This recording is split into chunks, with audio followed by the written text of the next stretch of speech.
How's it going, y'all? I know this isn't Final Fantasy content, so this will be a little bit different, but I did have friends literally hand me a starter deck for this, and then every staple to play except for like $60 worth of cards. They said, "Hey, here, Ghoul, we want you to play Shadowverse." So they said, "Okay, knowing the fact that you play a lot of Wind and you play Yu-Gi-Oh and you like a lot of these like very combo-heavy decks, you're gonna like Forest, and it's also pretty cheap." So I've spent enough time now. I've played this. I haven't played any like big tournaments or anything, but I'm like pretty confident that like this is what I would play if I was going to play Shadowverse more seriously or at like a larger event. So this is Forest.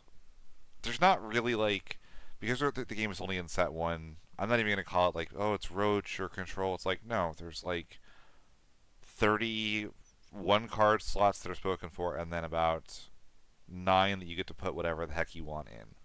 So let's go do the card by card. So first of all, 3 copies of Bellringer. There's just no reason not to run this. Forest really wants to get to exactly 8 mana, which Bell helps you get there. She's also just a 1-drop. This deck really likes having the ability to cast a lot of cards in a turn, and she fits that pretty well. We have 3 copies of Elfchild May, so on entry and when she's returned to your hand, she pings for 1. She ends up being kind of your low mana control tool, so you can go like May, ping something for 1 to kill it, which is really good in early game, helps you to stall out aggro, and then a lot of forest spells bounce her back to hand, so you can ping her, replay her, do another point of damage.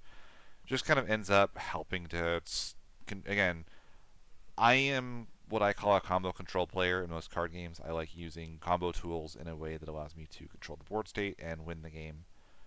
And Elfchild May helps with that a lot. The best card in the deck is Ancient Elf. So she is a 2 mana 2/2 that on entry can bounce a card on your field to your hand to gain 1/1. Tons of cards in Forest like being bounced. When you evolve her, she gets to do it again.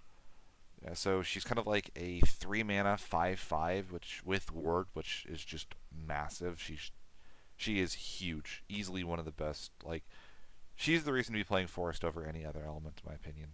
You can kind of use her to get your early damage in, at which point your late game pretty much seals the deal for you.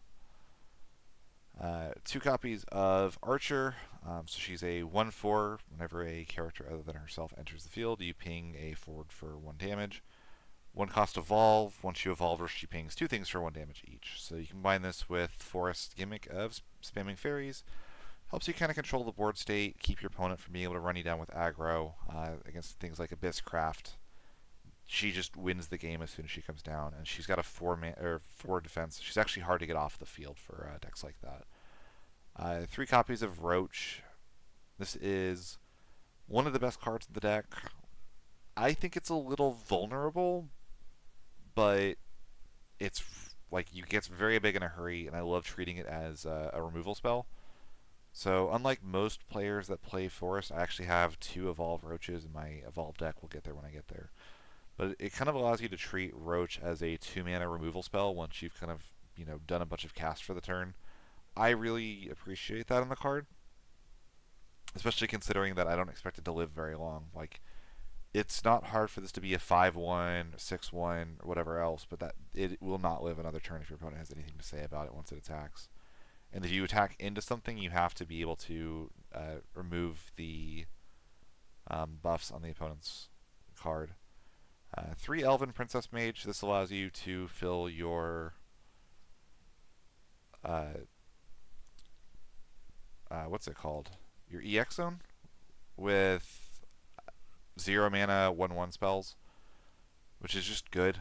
Use it to get a bunch of free casts before you go for a Roach play. She's also just big. That helps a lot too.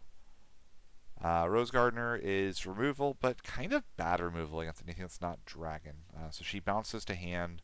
If you've done 3 casts before evolving her, then she draws you a card as well. So like, if you're at 5 mana, then you can get a draw by like pumping it all into Rose Gardener. You can go like play Rose Gardener and then evolve her the next turn.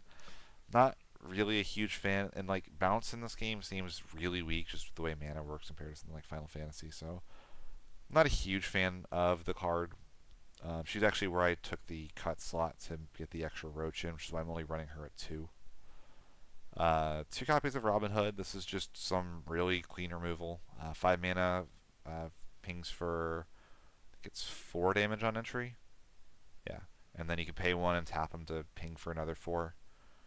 Just really clean removal. Does a lot of damage, deals with a lot of problem cards. Arya is the starter deck face card. She fills up your entire field with fairies and gives them all rush.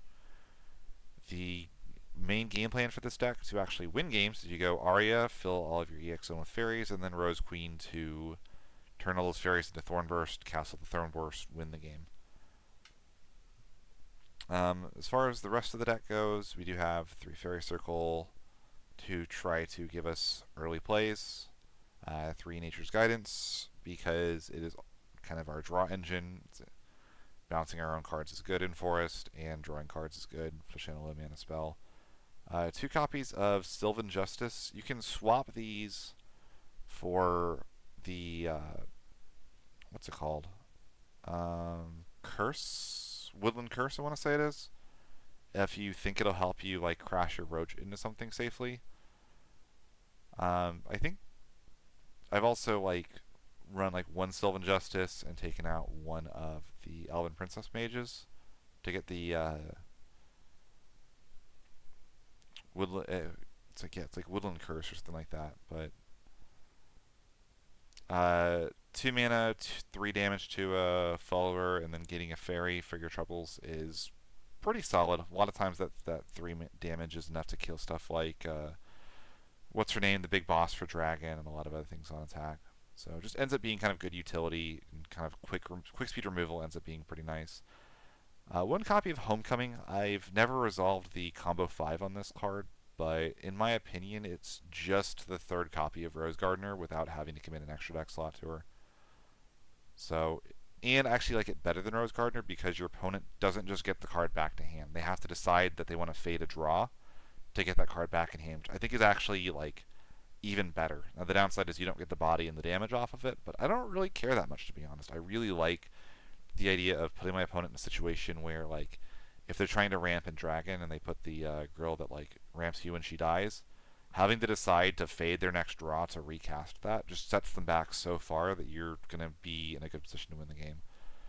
The 1 copy of Execution, just good utility, and then the 3 Harvest Festival to allow us to draw. Harvest Festival plus Nature's Guidance is just Pot of Greed. And there's enough other things like Harvest Festival plus Ancient Elf is really good. You go like turn 1 Festival, turn 2 Elf, bounce the Festival, turn 3 Evolve the Elf, bounce the Festival again. You've drawn 2 cards that way while continuously flickering the Festival to draw. Lastly, in our Evolve deck, we've got 2 Elves, 2 Archers, 2 Mages, 2 Roaches, and then the 1 Bellringer. I actually find myself evolving this a lot just because it's pretty cheap removal, and you're going to be playing your bells anyway. And then the 1 copy of Rose Gardener. So that's my take on kind of Forest combo control. I know like people call it like Roach aggro or like Forest control. This probably splits the difference.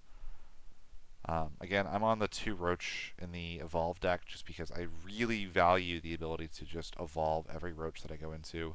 You can evolve early, kill something using the ping damage off of the Evolve, and then crash the Roach into another thing, turning this into like a 2 mana removal spell for 2 things, which is really good, I think. Also helps with good late game pushes. You can also run 1 copy of Silverbolt in the deck over like one of the Harvest Festivals or one of the Justices.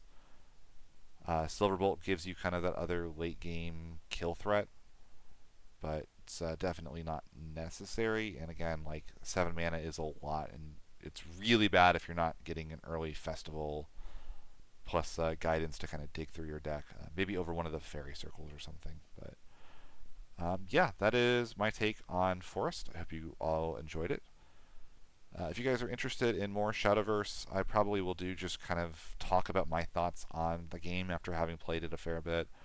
Admittedly, I'm going to be a little bit biased because I've only played. Most of my friends are on pretty similar-ish decks, so I've only played like against Runecraft, Abysscraft, and Dragon. So I've never played against what are they, Swordcraft and Havencraft, I want to say it is. But all in all, this deck is pretty fun to pilot, does decently enough for me, and hope y'all enjoyed it. If y'all want more Shadowverse Evolve content, let me know. But like I said, expect just a general thoughts on the game, how much I like it, what I do and don't like about it, so on and so forth.